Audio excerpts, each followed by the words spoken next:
மக்களும் ஆங்கிலேய ஆதிக்கத்தின் கீழே அடிமைப்பட்டு கிடந்தபோது எண்ணற்ற புரட்சியாளர்கள் கிளர்ந்து எழுந்து இந்த மண்ணின் மக்களின் விடுதலைக்காக போராடி பெரும் ஈகம் செய்தார்கள். அதிலே மிகவும் மிகவும் குறிப்பிடத்தக்க விடுதலை போராட்ட வீரர். இப்படி ஒரு மனிதன் தன் நாட்டு விடுதலைக்காக தியாகம் செய்திருப்பாரா என்று படிக்கிற எல்லோருடைய உள்ளமும் பதறுகிற அளவிற்கு அளப்பரிய தியாகத்தை இந்த மண்ணின் விடுதலைக்காக செய்ய மகத்தான ஒரு மகன்தான் எங்களுடைய பெரும்பாட்டனார் கப்பலோட்டிய தமிழன் செக்கெழுத்த செம்மல் வ.உ. சிதம்பரனார் அவர்கள். மாடுகள் கூட இழுக்க திணறுகிற செக்கை இந்த மண்ணின் மக்களின் விடுதலைக்காக ஒரு மனிதன், ஒற்றை மனிதன் இழுத்தார் என்பது இன்றைய தலைமுறையில் நம்ப மறுக்கக்கூடிய ஒன்றாக இருக்கும். ஆனால் அதற்கு சான்றாக இன்றும் கோவை சிறையிலே எங்களுடைய பாட்டனார் இழுத்த செக்கு, அதே செக்கு நினைவாக வைக்கப்பட்டிருக்கிறது. ஒரு மிகப்பெரிய செல்வந்தர், தன்னுடைய தாத்தா, தன்னுடைய அப்பாவினுடைய தந்தை வழக்கறிஞர், அப்பா வழக்கறிஞர், தானும் வழக்கறிஞர். அன்றைக்கு ஒரு முறை நேர் நிற்பதற்கு பெரிய தொகை, 50,000 அன்றைக்கு பணம், அவ்வளவு தொகையை பெறக்கூடிய அளவிற்கு செல்வாக்கு பெற்ற வழக்கறிஞர்கள் எல்லா செல்வத்தையும் விட்டு இந்த நாட்டுக்காக உழைத்தவர். இந்த மண்ணின் மக்களின் மானம் காக்கப்பட வேண்டும் என்பதற்காக தன்மான கப்பல், சுதேசி கப்பல் ஓட்டிய பெருமகன். நாங்கள் இன்று பேசுகிற தமிழ் நேசன், இந்த தமிழ் தேச அரசியலை அன்று தமிழ் நேசன் என்று இதழ் நடத்தி இன்றைய தலைமுறை பிள்ளைகளின் இதயங்களிலெல்லாம் விதைத்த பெருந்தகை எங்களுடைய பாட்டனார் வ.உ. சிதம்பரனார் அவர். அப்படிப்பட்ட மகன் கொண்டிருந்த கனவு மிகவும் புனிதமானது. தூய உள்ளத்தோடு உண்மையும் நேர்மையுமாக இந்த மக்களுக்காக உழைத்த பெரும் மிகப்பெரிய தலைவர். அவர் சிறையில் இருந்து 47 ஆண்டுகள் அவருக்கு சிறை தண்டனை விதித்தது. வாழ்நாள் முழுக்க அந்த சிறை தண்டனை பின்மாடி குறைக்கப்பட்டு விடுதலையாகி வரும்போது அவரை வரவேற்க ஒருவர் கூட போகவில்லை அவருடைய அருமை நண்பர் சுப்பிரமணியம் சிவாவை தவிர என்பது வரலாற்றில் பழிதோய்ந்த ஒரு துயரம்தான் அது. அதனால் அதே நிலைமைதான் இன்றும் என் பாட்டனுக்கு நீடிக்கிறது. யார் யாரையோ எவ்வளவோ கொண்டாடுகிறார்கள். நினைச்சு பார்க்கும்போது இந்த நிலையில் தன் பிள்ளைகளை விட்டுவிட்டு செல்லவா என் முன்னோர்கள் செக்கிழுத்தார்கள், தூக்கில் தொங்கினார்கள், சிறைப்பட்டார்கள், ரத்தம் சிந்தி வதைப்பட்டு செத்தார்கள் என்று நினைக்கும் போது மிகுந்த மன துயரம் வருகிறது. இப்படி ஒரு கேடுகட்ட பணநாயக கூட்டம், இப்படி ஒரு கொள்ளை கூட்டத்துக்கிட்ட இந்த காலகட்டத்தில் இன்னைக்கு இருக்கிற நிலையை பார்க்கும்போது எங்களுக்கு இருக்கிற கடைசி உரிமை வாக்கு தான். அதையும் பறிக்குது.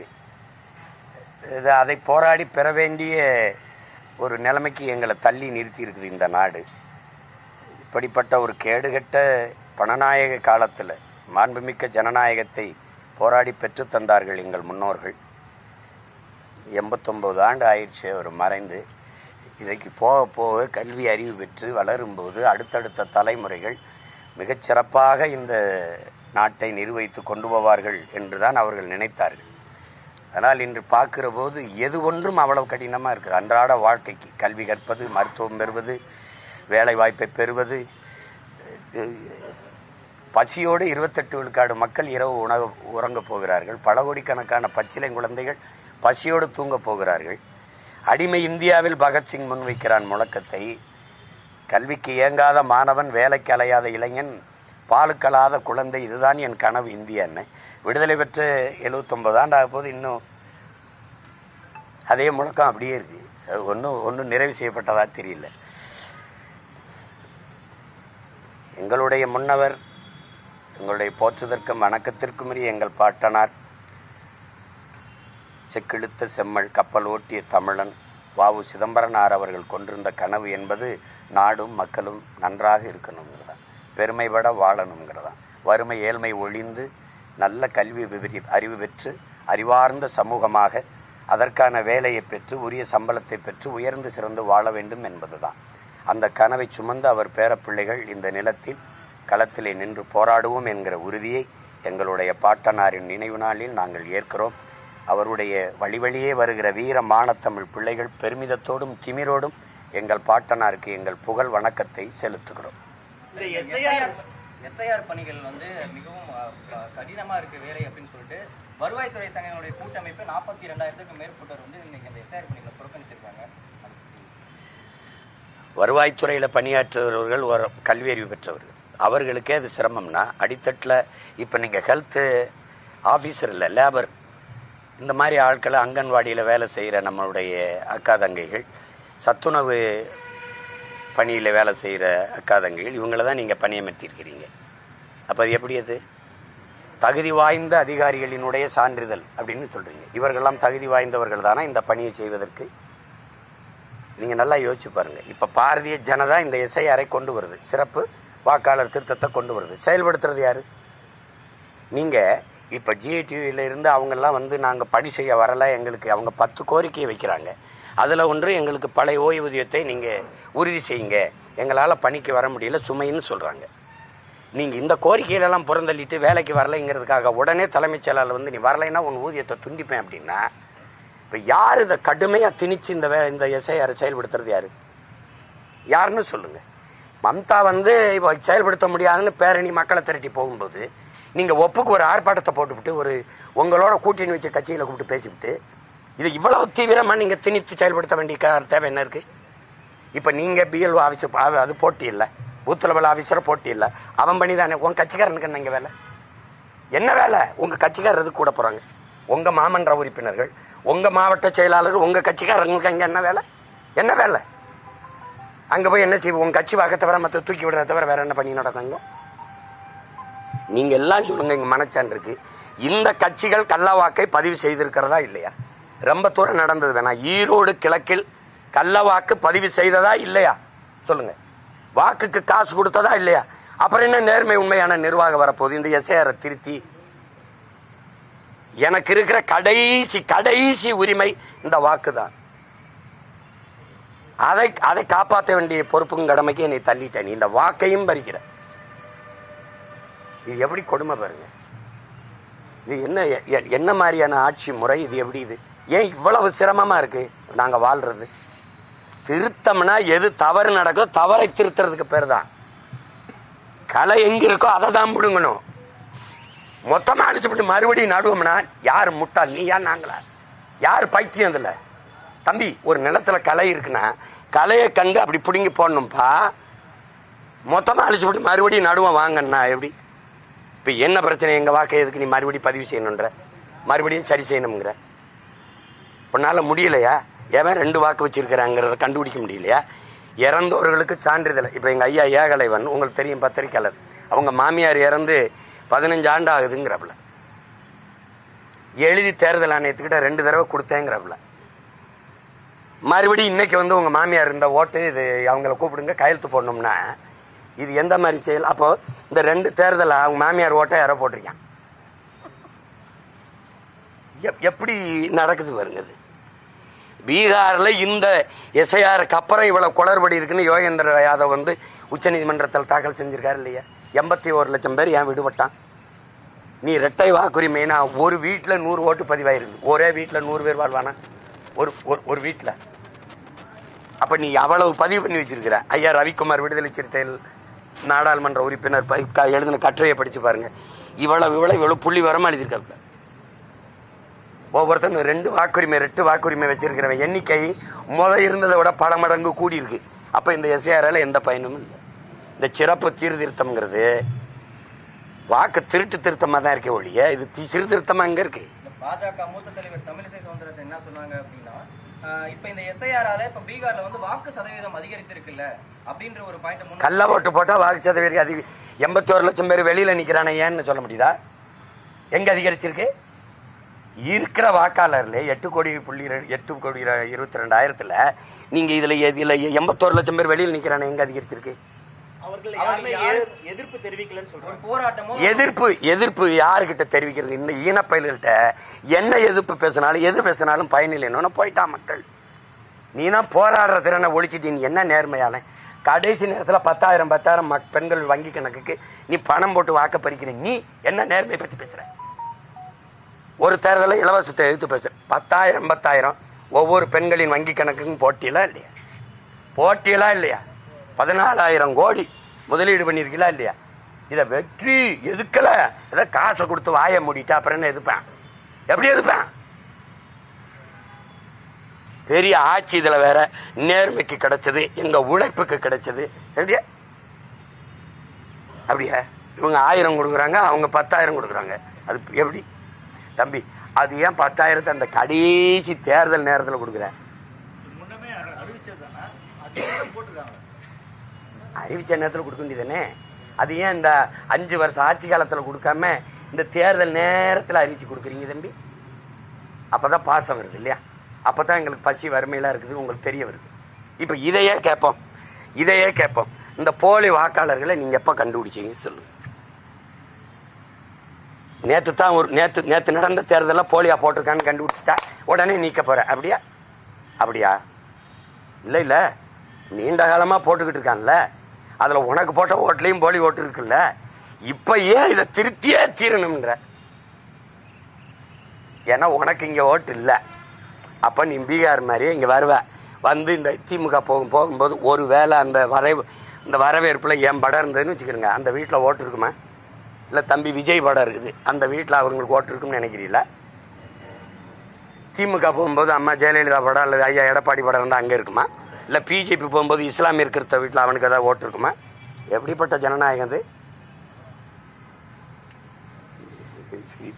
கொடுமை.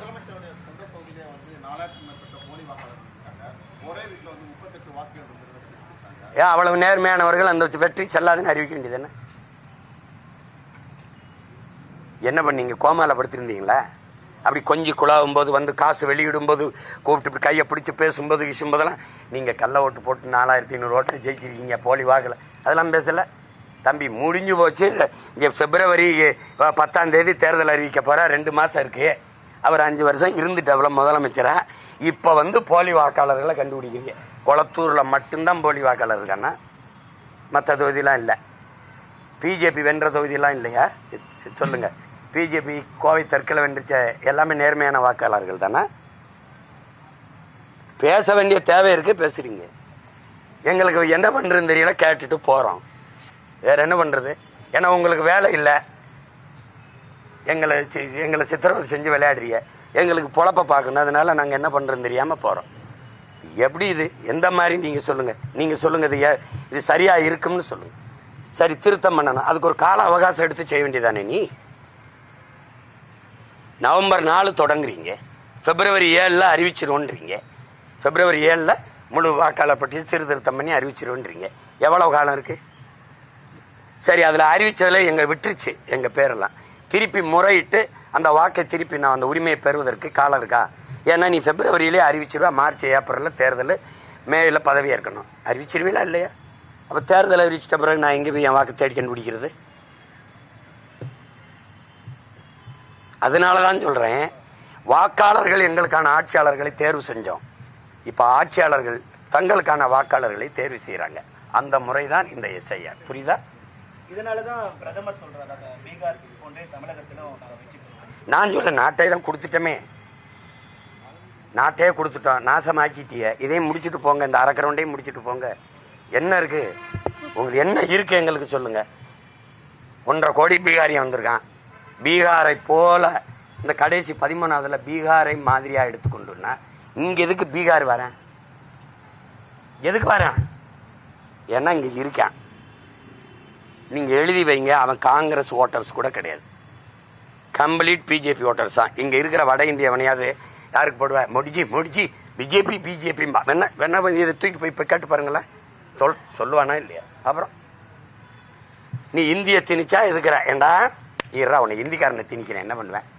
இவனே கத்துக்கிட்டு போய் காடி கராகே பாணி செலுத்தியாரோ பாணி செலுத்தி இது பாணி கராகேன்னு கை நாங்காலே எங்காலே பிடிச்சுக்காப்ல. அன்னைக்கெல்லாம் ஒரு விடுதியில் போனேன், எங்கால் நின்று அண்ணே அண்ணே வண்டி எப்படி ஓரமாக நிறுத்து சொல்லுங்கண்ணேன்னா. இப்போ போய் இறங்குறேன் காடி கராக என்ன, டே நீ யாரா, நீ எப்படா வந்த, போன வாரம் எங்கால் இருந்தாடா இங்கே அப்படின்னு. நீ வேற பார்த்து கொஞ்ச நாள் கழிச்சு பாருக்காது என்ன நடக்க போகுதுன்னு பாரு. தொண்டர்கள் இளைஞர்களை அரசியல்படுத்துவது எவ்வளவு முக்கியத்துவம் வாய்ந்தது? இங்க இருக்கக்கூடிய அரசியல் கட்சி தலைவர்கள் அதை சரியாக செய்கிறார்களா? தொண்டர்களுக்கு அரசியல் புரிதல் வரக்கூடாது என்று இங்க இருக்கக்கூடிய சில கட்சியினுடைய தலைவர்கள் பாதுகாப்பதாக சில குற்றச்சாட்டுகள் இருக்கு. ஒரு அரசியல் கட்சி தலைவரா, ஒரு ஒருங்கிணைப்பாளர், அது எப்படின்னா தொடக்கத்துல பேரறிஞர் அண்ணா என்கிற பெருந்தகை அவங்க வரும்போது காங்கிரஸ் கட்சியில என்னன்னா விடுதலையின் காயம் இருந்தது அந்த தொண்டர்களுக்கு. இப்ப நம்ம முன்னோர்களை எடுத்துக்கிறீங்களேன், எல்லாருக்கிட்டையும் எல்லாரையும் பார்த்து, எங்க தாத்தா தேவி திருமகன் முத்துராமலிங்க தேவரோ, எங்க பாட்டனாரோ, இன்னொரு தாத்தா காமராஜரோ, கக்கனோ, சிவானந்தமோ, சிங்காரவேலரோ, எங்க முன்னவர்கள் எவரை எடுத்துக்கிட்டாலும் விடுதலையின் காயம் இருந்தது. சிறைப்பட்டிருக்காங்க. ஏன் எங்க ஐயா நல்ல கண்ணு வரைக்கும் சிறையில் இருந்திருக்காங்க.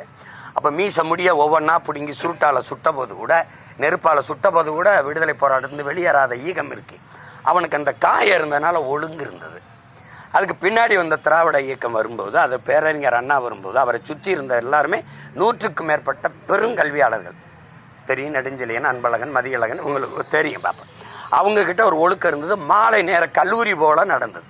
அவர் வரும்போதுதான் தமிழனுடைய இலக்கியமும் வரலாறும் பேரறிஞர் அண்ணா அவர்கள் வருகைக்கு பிறகுதான் தமிழக அரசியல் மேடையில சொல்லிக் கொடுக்கப்பட்டது.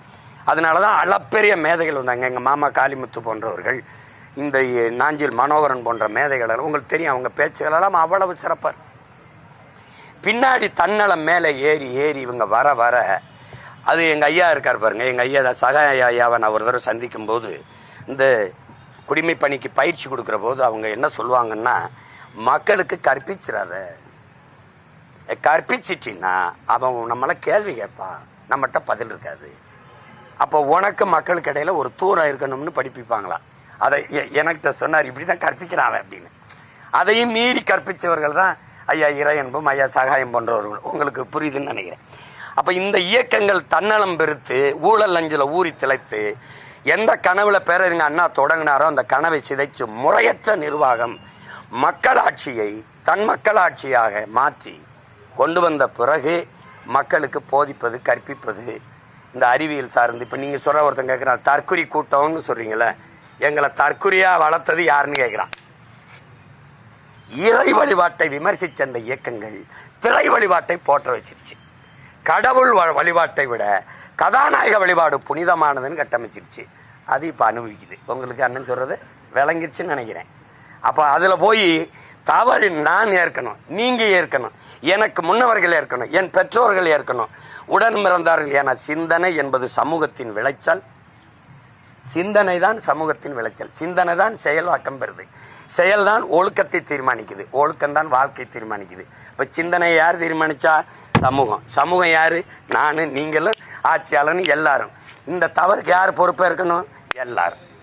சாராயம் குடிச்சு செத்ததை போய் சந்திச்சு பாராட்டிட்டு வந்தா அது என்ன சரித்திர சாதனையா? ஆனா அப்படி நாட்டு எல்லையில செத்து வந்த ஒரு ராணுவ வீரனை கூட இந்த நாட்டில் எந்த தலைவனும் போய் அவன் துயரத்தை பங்கேற்று இந்த பிள்ளைகள் படிப்புக்கு நான் பொறுப்பேற்கிறேன் ஒருத்தன் கூட சொல்லலையே. எப்படி அப்படின்னா எது போற்றத்தக்கதோ அது தூற்றப்படுது, எது தூற்றத்தக்கதோ அது இந்த நாட்டில் போற்றப்படுது. அது காரணம் இந்த 60 ஆண்டுகளாக இந்த நாட்டை ஆண்ட திராவிட கட்சிகள், அதன் ஆட்சி முறை. அதை நீங்க எவரும் மறுக்க முடியாது. எல்லாம் இருக்கு. இந்த எஸ்ஐஆர் இருக்கு, எஃப்ஐஆர், என்னத்தையோ போடு. ஓட்டு காசு கொடுப்பியா இல்லையா? இருப்பியா இல்லையா? இப்ப மோடி செஞ்சார்ல 10,000 போட்டார்ல பீகார்ல, நம்மால் 15,000 போடுறது கூட வாய்ப்பு இருக்கு. இருக்கா இல்லையா? இருக்கு. அதனால நம்ம அம்மாட்டெல்லாம் சொன்ன வங்கியில கணக்கு ஆரம்பிச்சு வச்சுக்கணும். என்ன என்ன சரி நடக்கும்பா. 1000 ரூபாய் எங்க ஐயா 1500 தரேன் இருக்காப்ல. இப்ப பீகார் வென்றுக்கு பத்தியில அந்த ஃபார்முலாவையும் அவனே சொல்றான், பீகாரை முன்மாதிரியா எடுத்துக்கிட்டு ரோல் மாடல் எடுத்துக்கிட்டு கொடுக்க வேண்டியதானே. ஏற்கனவே 10 லட்சம் கோடி கடன், இன்னும் 2 லட்சம் கோடியை கடன் ஆக்கிட்டு போக வேண்டியதானே.